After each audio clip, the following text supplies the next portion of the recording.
Vender poesias para quem busca drogas ilícitas, fazer o efeito da poesia mais forte, causar abstinência do fluxo de letras indo para fora, ao invés de buscas incessantes de substâncias para matar o que existe dentro.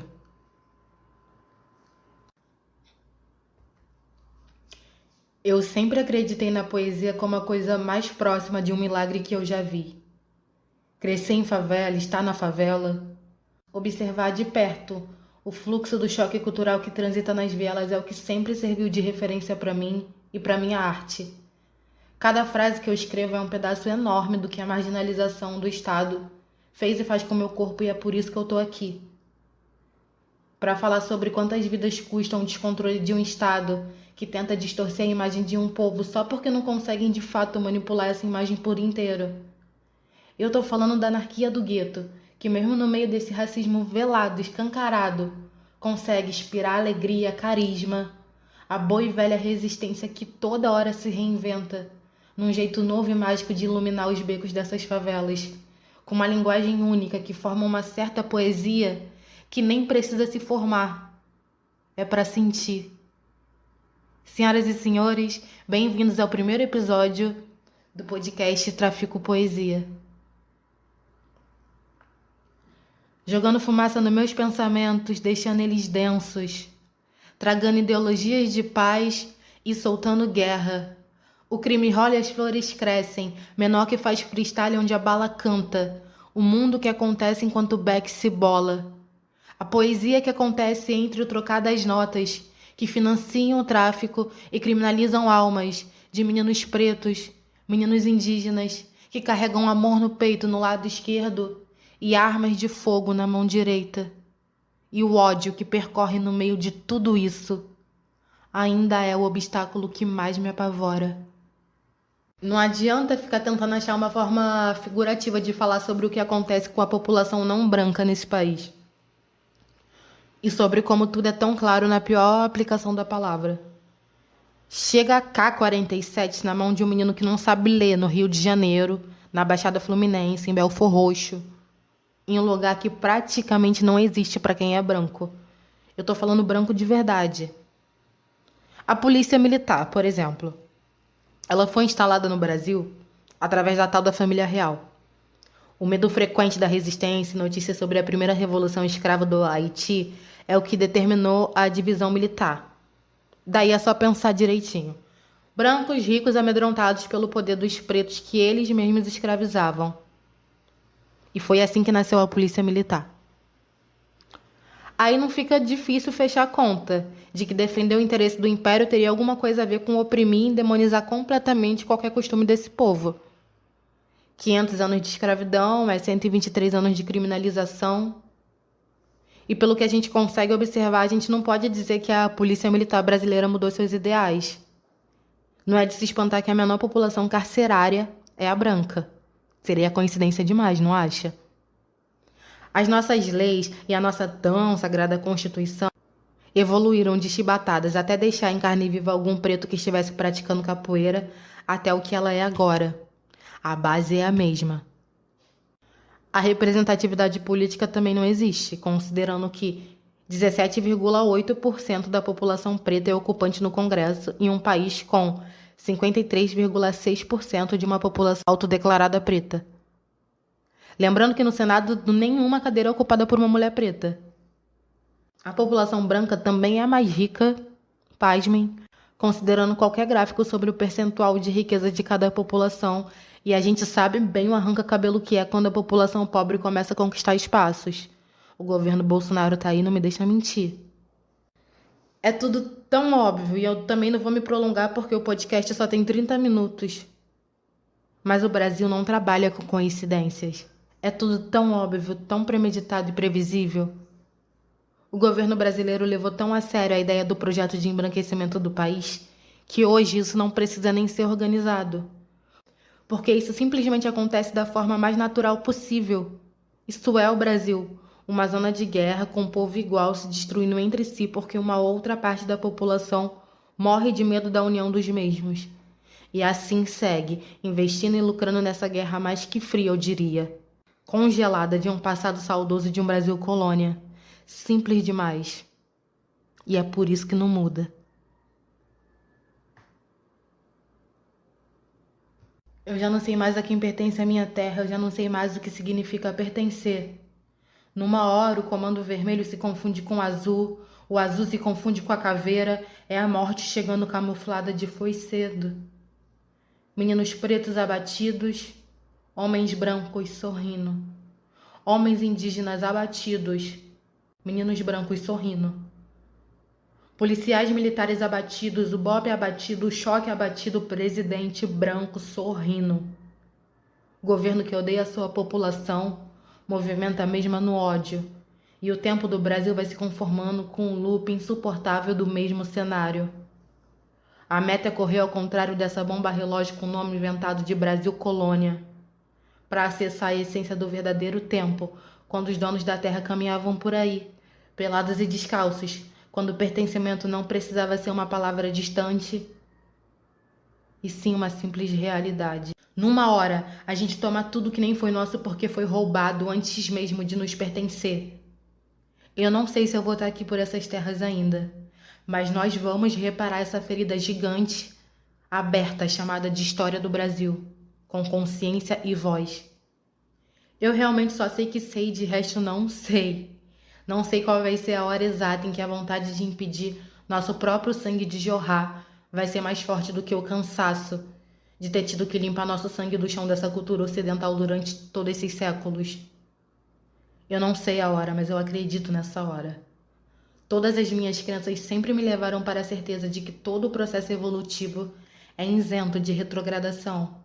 É como diz o Black Alien, presidentes são temporários, meu despertar é temporão. Eu não sei o que vai precisar acontecer, qual mais sangue vai precisar jorrar, mas sigo tentando me manter inteira na fé de conseguir ser parte dessa grande hora mágica do Brasil. Tô traficando poesia por isso, para conseguir fazer parte dessa revolução utópica e única, capaz de restabelecer algum tipo de realidade. E sem certeza me impedir de falar sobre o medo que ameaça me paralisar.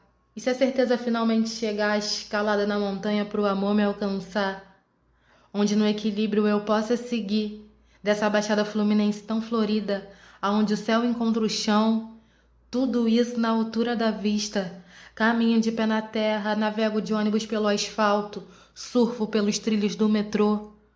Mas a paisagem mais luxuosa para mim vai ser sempre as luzes de cada estação, de contraste com as luzes da favela. A vida subtrai quem não se faz soma, assimilando sempre que quem não pode errar sou eu. Vacilação tá aí. Não significa que nós é bagunça, o fato de nós tá bagunçada. Você aponta porque não consegue entender aonde erra. Senão não apontava. O assunto favorito deles ainda são elas. Ciclo viciosos de vacilos, garotos, ainda. São tão previsíveis. E se a certeza me impedir de falar, o silêncio não vai mais me incomodar. Espaço para minha arte poder recitar o que o meu ego passou para eu poder passar. Excursão pro subterrâneo da alma, para o amor, enfim, se concretizar. Eu queria te escrever umas coisas como se fosse tinta de pintura em uma tela, mas só que com palavras, entrando nos seus ouvidos, usando seu subconsciente de tela. Ruas pequenas, casas amontoadas, luzes de postes amarelas, calor, mais forte do que o próprio verão, calor humano. Bom humor, criatividade, sentimento de originalidade, como se viver o Brasil de verdade não tivesse nada a ver com ser brasileiro. O baile funk deveria ser reconhecido como o maior evento de resistência do mundo. Não é engraçado pensar que num país de Bolsonaro tão cheio de hipocrisia e pudores, existe um movimento funk tão cheio de sinceridade e liberdade? Liberdade mais ou menos, né? Mas a gente fala disso depois. Eu tô usando o funk como exemplo, mas poderia estar falando de qualquer outro movimento periférico. Porque os fatores culturais que construíram as favelas são ricos de originalidade e liberdade. Eu poderia estar falando da mulher de pele menos clara cursando medicina, poderia estar falando do samba, poderia estar falando da poesia marginal. A verdade é que a gente segue tentando ser quem a gente é e é isso que incomoda. Basicamente o que se diz é, você não pode ser o que você é porque isso é preto ou não branco. Porque viver respeitando uma ancestralidade que nos ajuda a nos manter no eixo e fortes para nadar contra essas correntes da escravidão é o que enfraquece a imagem do Brasil com Z. Quase madrugada no meio desse turbilhão de terra chamado Brasil de agora. Turbilhão da propagação do que é errar feio na construção de uma nação. De um povo que sente. Povo que sente fome de comida, e que sente fome de arte, e que sente fome de pisar o pé na terra pura do cinza do asfalto que adoece. Amenizando sempre o impacto disso com a ajuda mágica ancestral chamada 150 BPM, pelo prazer que é no meio de tudo isso, tá 2. Você já parou pra pensar no que é criminalizado em quem criminaliza? Você já parou pra pensar no que foi roubado e o que na conta disso se constrói? Apenas a nossa liberdade é real. Vocês botam corrente nos meus pés tentando me convencer que isso é liberdade. Mas as mentiras no meu livro de história foram suficientes para não me deixarem acreditar em bondade de Princesa Isabel. Segunda é dia de Exu. O clima era tão cinza que o mundo parecia estar no meio de lugar nenhum. Nós somos frutos sociais agindo no individual. Era o som que ecoava. Enquanto isso eu observava no ônibus vários seres humanos agindo como agem indivíduos. O curso era na Barra. 20 conto no total era o preço dos veículos que mal me transitavam. O professor branquinho, camisa da Lacoste, classe média ordinária, se sentiu apto a me fuder assim que viu que eu tinha uma tatuagem de arma. Babaca. Se tu olhasse melhor, tu ia ver que a arma tá tirando flores. Eu indo um dia não podia nem pensar em correr o risco de extrapolar no atraso. E com peso no útero de semina da Baixada, todo dia eu ia criando defesas para mim que nem o melhor dos advogados desbancavam. Com essência no corpo de semina da Baixada, todo dia eu tinha que ir contando com a ajuda dos santos que se identificavam com a minha alma. Quando se mora na Baixada, necessário é santo forte. Em esquina que facilita o mal de me pegar, eu me benzo todo dia pedindo a Deus para poupar meu pé de pisar lá. De mente de gente que sempre mente nada sente, eu sempre digo que a verdade vai ser sentida, mas só assim que o amor for sentido. A crise é de amor. É difícil expressar sem muita raiva como eu me sinto quando o tema é criminalização dos corpos de favela.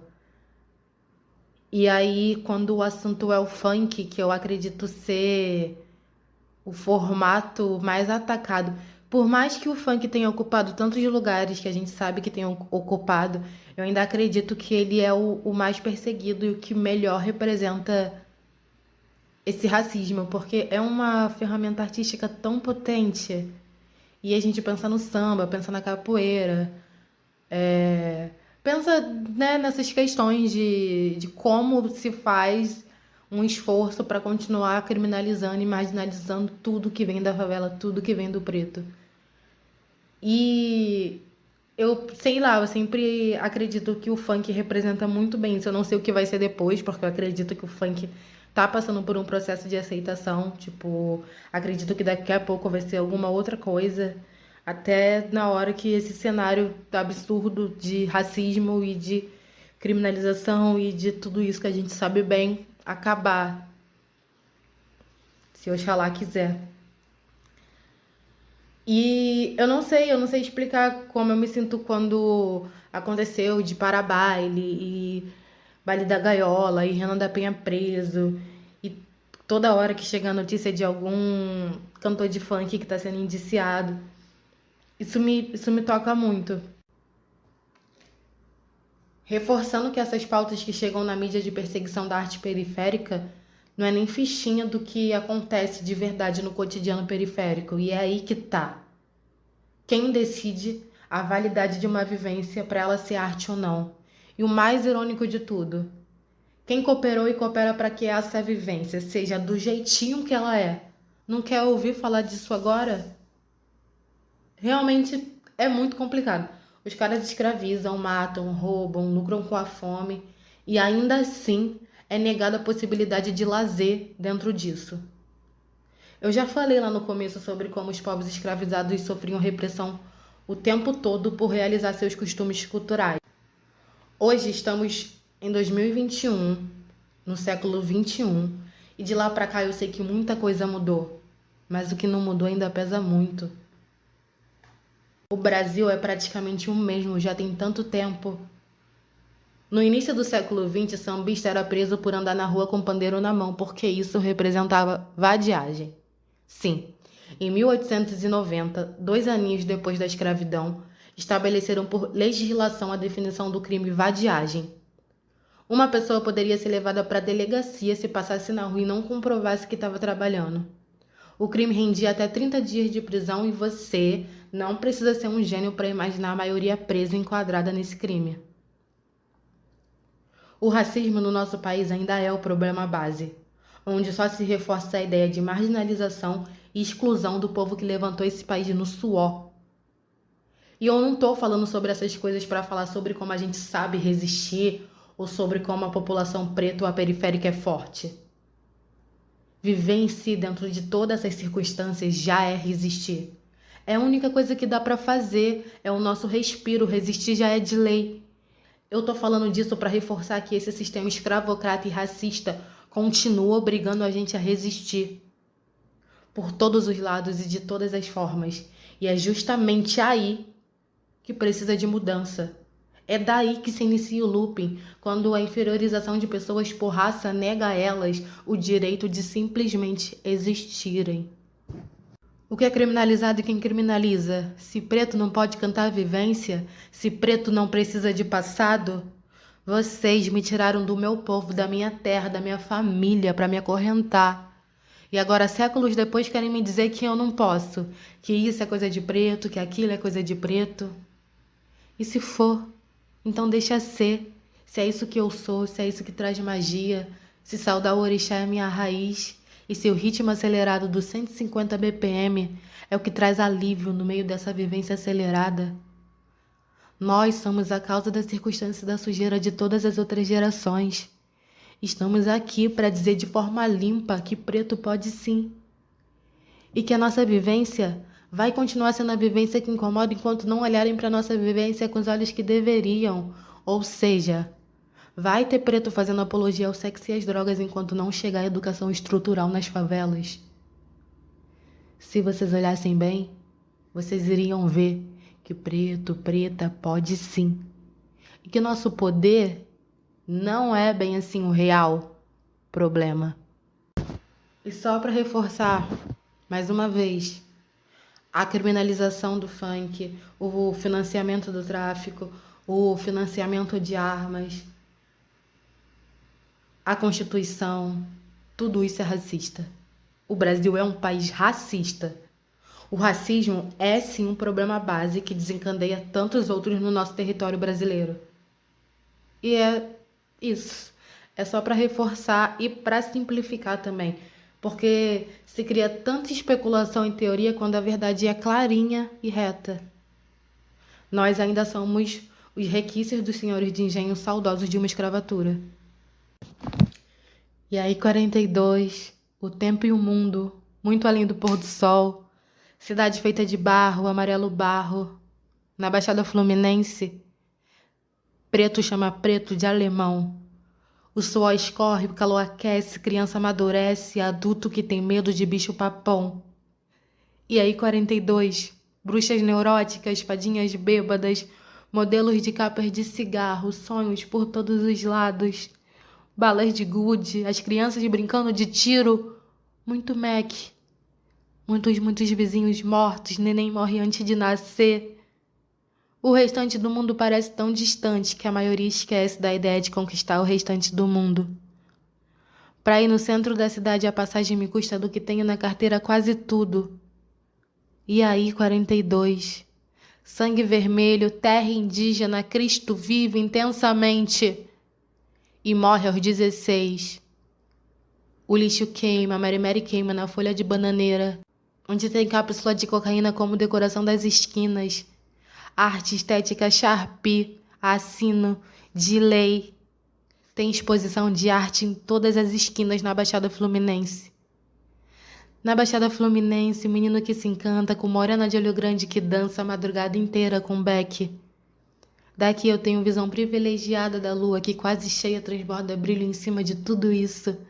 Ilumina em honra Ogum que protege as mães de almas pretas que com fé ajudam no equilíbrio utópico de tudo isso.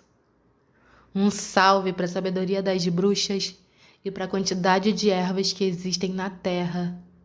Na Baixada Fluminense o céu é tão perto. Na Baixada Fluminense, cenário de cinema. E aí, 42. Eu fiz um texto para explicar o porquê do 42, mas antes de falar disso, eu já gravei o podcast uma vez antes e não ficou bom, tive alguns problemas e na hora que eu tava explicando sobre isso eram 13h42.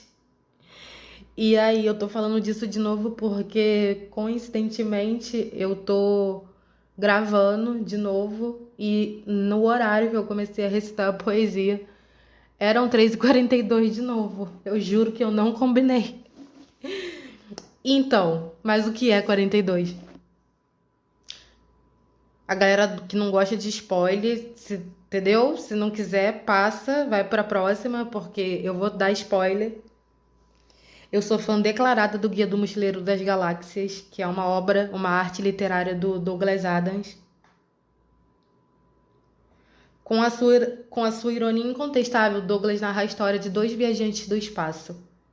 Um terráqueo e um extraterrestre que se conhecem na Terra e conseguem uma carona para o espaço na hora em que a Terra está sendo explodida. Em uma dessas viagens, eles chegam em um planeta onde descobrem que no passado uma civilização tinha construído um computador gigante e pensador profundo para descobrir a resposta da vida, do universo e tudo mais. O computador pede tempo para computar respostas, anos, décadas, milênios, e quando finalmente chega o dia da resposta, a resposta é 42. As pessoas ficam enfurecidas e ele responde se defendendo. Essa é a resposta da pergunta que vocês fizeram. Mas qual é a pergunta? Então, o computador decide que vai computar um outro computador mais potente, mais poderoso para dar a pergunta. E esse computador é nada mais, nada menos do que a Terra, que é explodida 5 minutos antes de dar a tão esperada pergunta da resposta. Ah, detalhe, os seres dessa outra civilização eram os ratos que estavam aqui operando a Terra. E, né, como eu falei antes, eu tenho uma coisa com o número 42. Eu sou completamente apaixonada por essa série, tem mais coisas incríveis além dessa. Eu nasci meio-dia 42 do dia 20/4. E eu acredito que o questionamento muda o ponto de vista das pessoas. As respostas são só o que concretizam. Questionar os erros que foram cometidos até aqui na construção desse país é o que me ajudou a colher tantas poesias como respostas e incentivos a outros questionamentos. Enxergar a arte na sombra de luz de qualquer poste de favela com tênis amarrado no fio e pensar: não é possível que não existe ninguém capaz de entender que o único sentimento que precisava ser direcionado a esse lugar era só um senso de justiça. E essa falta de justiça explícita sempre me fez questionar a resistência em reconhecer o valor e o potencial artístico da periferia brasileira. Isso é uma daquelas coisas do tipo, quem nasceu primeiro, o ovo ou a galinha? E aí, 42. O que eu quero dizer é que existe uma razão para as coisas serem como elas são e terem chegado até aqui desse jeito. O questionamento ajuda a entender isso. Mas o que a gente está disposto a fazer com as respostas que nós obtemos?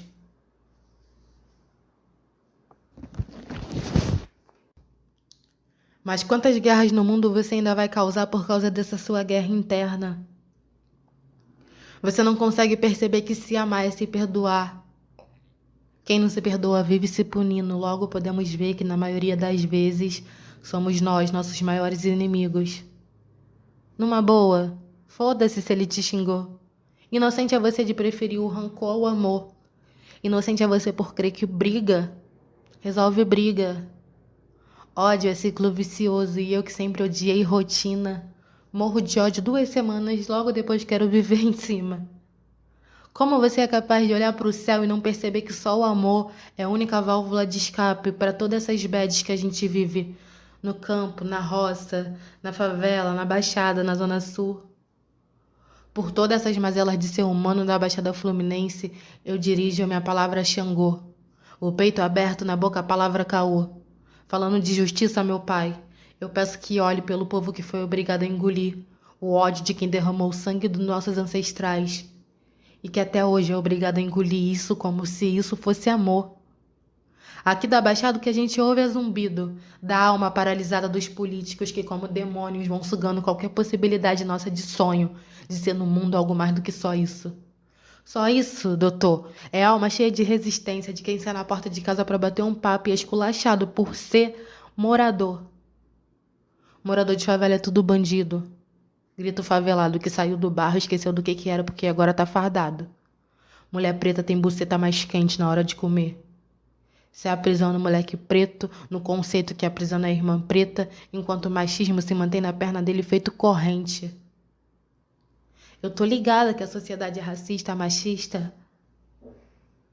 Mas você, como que você olha para um homem? Como que você olha para um homem preto? Como que você olha para uma mulher? Como que você olha para uma mulher preta? Consegue entender que tudo isso é sobre mais do que só dividir? Mas fica difícil aquele papo de que a união faz a força quando quem deveria ter forças para unir cresceu doutrinado a não acreditar nem em si. A arte no Brasil carrega em si um quê de inacessível. Existe uma frase muito boa que diz o seguinte: celebridade é artista, artista que não faz arte. E é exatamente sobre isso. A arte é uma ferramenta tão poderosa e avassaladora capaz de explodir as situações da água para o vinho e vice-versa. E ela é imprevisível. Ela pode nascer de absolutamente qualquer situação. Os nêutrons grudando nos átomos já são a possibilidade de arte. A arte é incontrolável. Ela fica rondando as pessoas esperando algum transbordamento de inspiração e vai. Ela não escolhe se você é preto ou se é branco, se é rico ou se é pobre. Ela só vai, porque a arte é maior do que qualquer limite burguês de censura. Na hora que ela entra e te toca, não existe falta de dinheiro para ingresso que impeça sua catarse. E é esse justamente o problema. Até porque, do ponto de vista racista, as melhores coisas são feitas para serem desfrutadas por brancos, certo? Mas e aí? Como é que se controla o incontrolável? Vamos lá. Se forma uma mídia de elite com capital para investimento em equipamentos caros e uma visibilidade rápida. Ok. E aí, junto disso, vem a segregação do privilégio dessa visibilidade para manter o valor capital da arte sempre nas mesmas mãos. Também.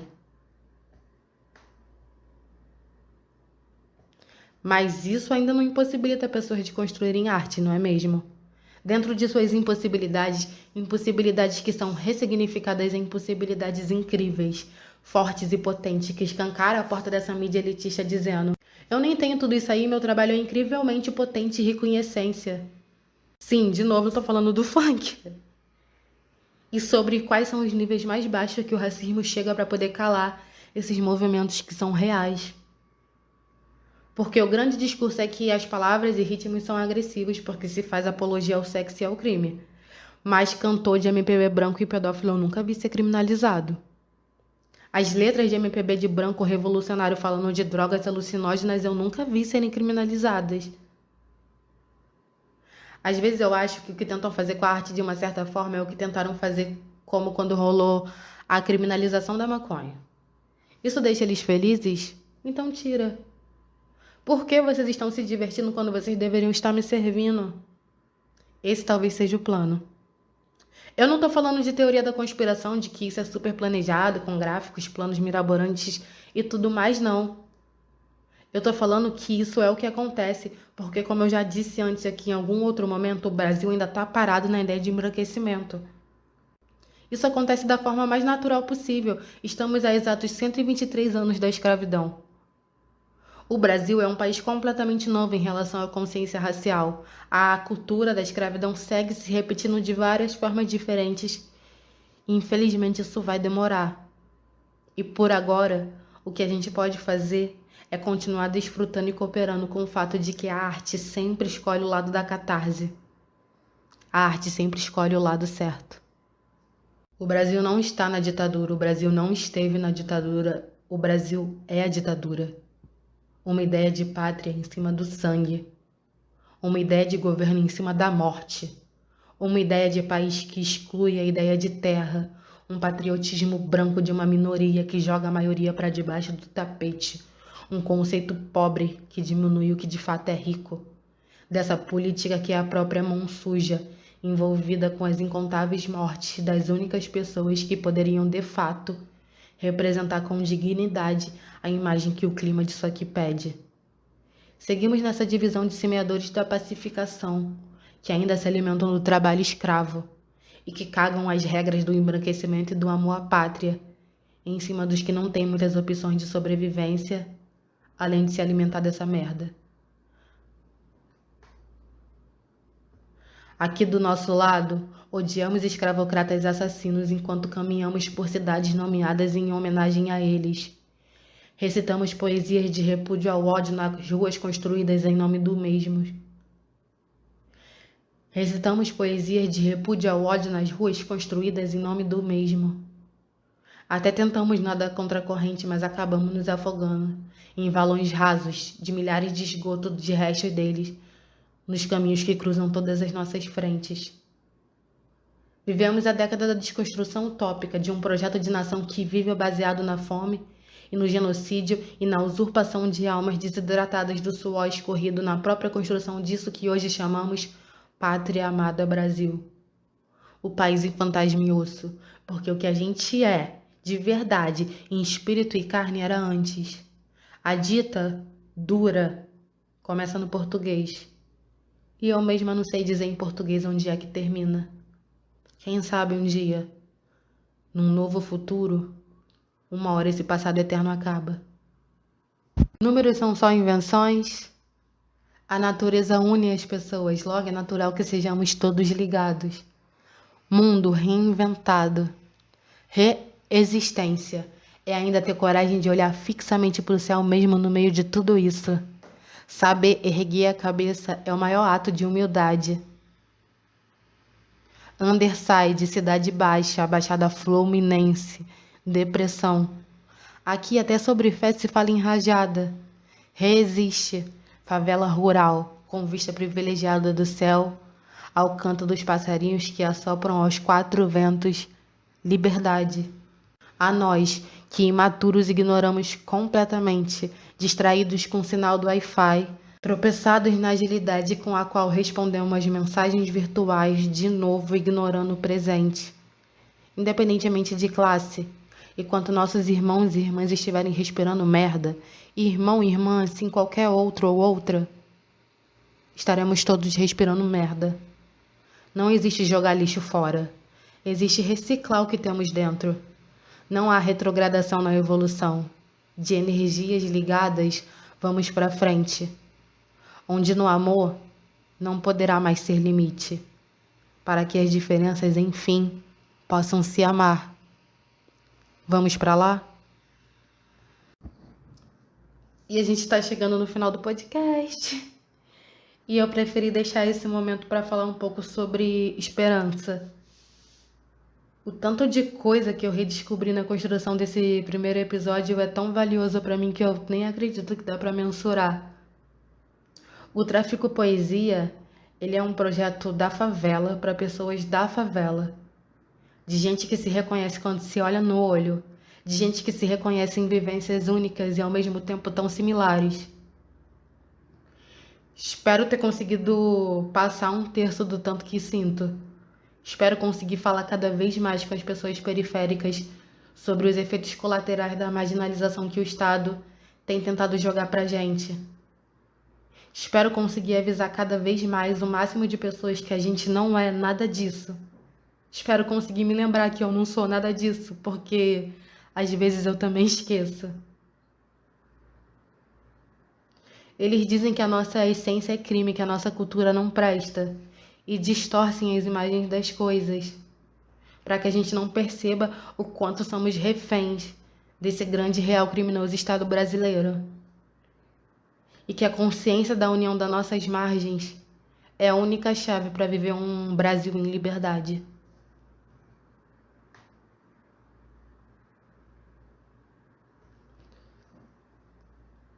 Mas isso é o céu e eu não sei se suportaria. E dizer isso me deixa um tanto assustada. Eu quero um mundo mais calmo, mas também acho que o agora é necessidade de guerra. A revolução é minha única certeza. Qual é o processo de gestação de coragem? Será que a pátria puta que pariu poderia me dizer? Preciso seguir do lado oposto, na parte mais sombria da arte, que é o movimento marginal.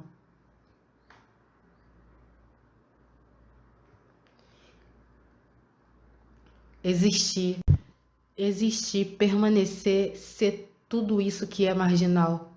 Esquecer o pejorativo que eles não deram como nome. Tirar a mancha branca, que é bem mais forte do que qualquer verde e amarelo na nossa bandeira. A ordem que nos ordena comer merda e o progresso do projeto deles de genocídio dos corpos de favela.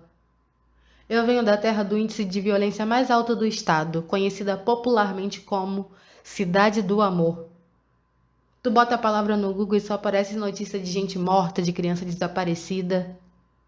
Foi nessa mesma cidade a primeira vez que eu vi magia, onde encontrei a minha fonte de poesia. Já que o lado bonito é jogado no lixo, então nós recicla. A gente estoura os ouvidos do Estado ao som de 150 BPM e entorpece eles na nossa apologia. E um dia, quem sabe, a gente rende a porra toda ao poder anárquico do gueto.